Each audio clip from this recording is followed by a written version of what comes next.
জাহান্নামের অবস্থা এত ভয়ঙ্কর হবে, জাহান্নামের ভেতরে লক্ষ লক্ষ কোটি কোটি কাফির মুশরিককে দেওয়ার পরেও জাহান্নাম বলবে হাল মিম মাজিদ, আরো আছে নাকি, আরো দাও। কোটি কোটি কাফেরের দল, মুশরিকের দল, সীমা লঙ্ঘনকারী দল, তাদেরকে যখন জাহান্নামে ফেলা হবে, বড় বড় পাথর খণ্ড জাহান্নামে ফেলা হবে, তারপরও জাহান্নাম বলবে হাল মিম মাজিদ, আরো আছে নাকি, দাও, আরো দাও, আরো দাও। আমার ক্ষুধা নিবারণ হয় নাই। জাহান্নামে তো উত্তপ্ত হবে, জ্বলন্ত হবে, ভয়ঙ্কর হবে। জাহান্নামের এক অংশ আরেক অংশকে খেয়ে ফেলবে। আল্লাহু আকবার। ফেরেশতারাও টালমাটাল হয়ে যাবে। জাহান্নামের রক্ষী ফেরেশতারা কি করবে তারা নিজেরাও বুঝতে পারবে না। কোটি কোটি মুশরিক কাফেরদেরকে জাহান্নামে নিক্ষেপ করার পরেও জাহান্নাম ঠান্ডা হবে না, শান্ত হবে না, বলবে হাল মিম মাজিদ, আরো আছে নাকি, আরো দাও। তখন আল্লাহ তাআলার কুদরতি পা জাহান্নামের ভেতরে ঢুকিয়ে দিবেন। সুবহানাল্লাহ পড়তে পারলেন না মজা করে? কোনো কিছুতেই যখন জাহান্নামকে শান্ত করা যায় না, আল্লাহ তাআলা তার কুদরতি পা জাহান্নামে ঢুকিয়ে দিবেন। দেয়ার সাথে সাথে জাহান্নাম থেকে আওয়াজ আসবে, কাত কাত বিইজ্জাতিকা ওয়া বিকদরিক, আল্লাহ বিইজ্জাতিকা ওয়া বিকারামিক, আল্লাহ আপনার ইজ্জতের কসম, যথেষ্ট হয়েছে, এনাফ এনাফ, আর লাগবে না। সুবহানাল্লাহ বলেন। আবার জাহান্নামীরা যখন জাহান্নামে যাবে, ফেরেশতারা ডেকে বলবে, ও কপাল পোড়া জাহান্নামীরা, জাহান্নামে কেন ঢুকলা? দুনিয়ার বুকে কি তোমাদেরকে সতর্ক করার জন্য কেউ আসে নাই?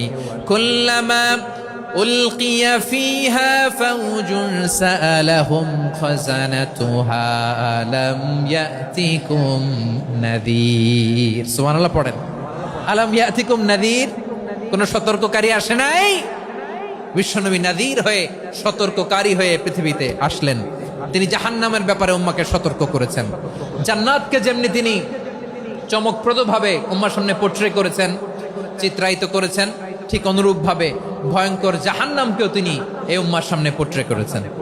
জাহান্নামকে কিভাবে বিশ্বনবী উম্মার সামনে পোট্রে করলেন, চিত্রায়িত করলেন, শুনতে মনে চায়? সিলেটবাসী শুনতে মনে চায়? জান্নাতের কথা শুনে যেমনি জান্নাতে যাওয়ার ব্যাপারে আপনারা আগ্রহী হয়েছেন, জান্নাতের নাজ নেয়ামতের কথা শুনে, জান্নাতের ফিচার শুনে যেমনি জান্নাতে যাওয়ার ব্যাপারে আমরা উদ্বেলিত হয়েছি, উচ্ছ্বসিত হয়েছি, জাহান্নামের কথা শুনলে কিন্তু আমাদের কলিজা কেঁপে উঠবে। কিভাবে বিশ্বনবী পোট্রেট করলেন? বিশ্বনবী বলেন, নারুকুম হাযিহিল্লাতী ইউকিদু ইবনু আদম জুজউন মিন ৭০ জুজআন মিন হাররি জাহান্নাম। ও আমার উম্মতেরা, তোমরা যে রান্নাঘরে যে আগুন দিয়ে রান্না করো, তোমরা কি ভেবেছো জাহান্নামের আগুন ওই রান্নাঘরের আগুনের মতো না? আপনারা কিচেনে যে রান্না করেন, রান্নাঘরের আগুন আর জাহান্নামের আগুন তো একই না? সিলেটের ভাইরা বুঝে থাকলে উত্তর দেন। কিচেনের রান্নাঘরের আগুন আর জাহান্নামের আগুন এক না? একরকম? বিশ্বনবী বলেন, জুজউন মিন ৭০ জুজআন মিন হাররি জাহান্নাম। জাহান্নামের আগুন দুনিয়ার আগুনের চেয়ে কমপক্ষে ৭০ গুণ বেশি তেজওয়ালা। জাহান্নামের আগুনকে আল্লাহ নাম দিয়েছেন নারুল্লাহ। এটা আল্লাহর আগুন, নারুল্লাহিল মুকাদা আল্লাতী তাত্তালিউ আলাল আফইদা, যেটা কলিজার মধ্যে যে ধরে যায়। দুনিয়ার আগুন হাতে লাগলে হাত জ্বলে, পায়ে লাগলে পা জ্বলে। জাহান্নামের আগুন দেহের যেই জায়গায় লাগুক না কেন, সাথে সাথে কলিজাটা জ্বলে ছাই হয়ে যাবে। নারুল্লাহিল মুকাদা আল্লাতী তাত্তালিউ আলাল আফইদা। জাহান্নামের আগুন গায়ে লাগলে আপনার কলিজা পুড়ে ছাই হয়ে যাবে। ওই জাহান্নামে আমরা যেতে চাই? আমরা তো সবাই মিলে নাশিদ গাইলাম, জান্নাতে আমরা একা যাব না, সবাই মিলে যাব। ওই জাহান্নাম থেকেও সবাই মিলে বাঁচার দরকার আছে না নাই?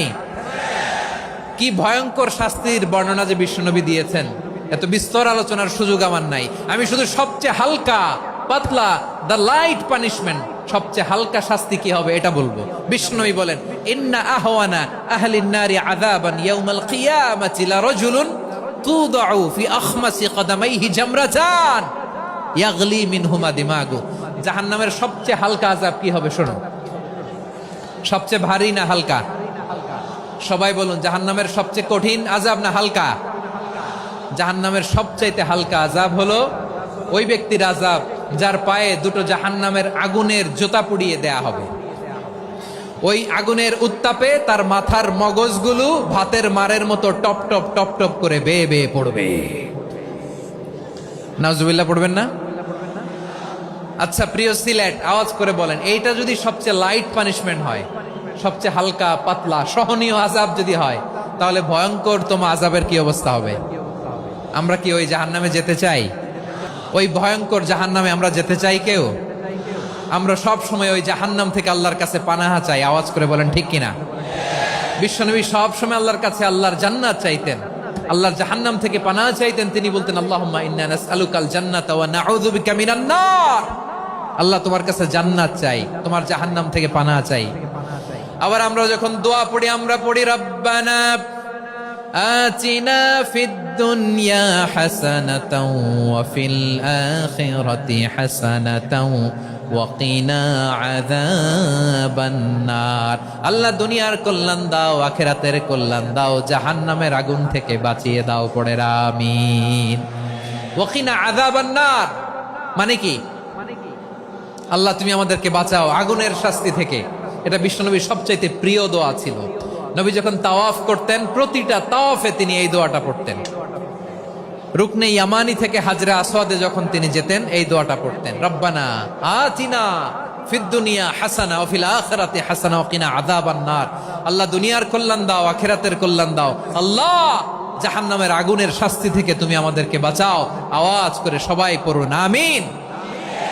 তাহলে বিশ্বনবী ওই জাহান্নামের ব্যাপারে আমাদেরকে সতর্ক করেছেন। এজন্য আল্লাহ তাআলা বিশ্বনবীর নাম দিয়েছেন নাযীর, সতর্ককারী, ওয়ার্নার।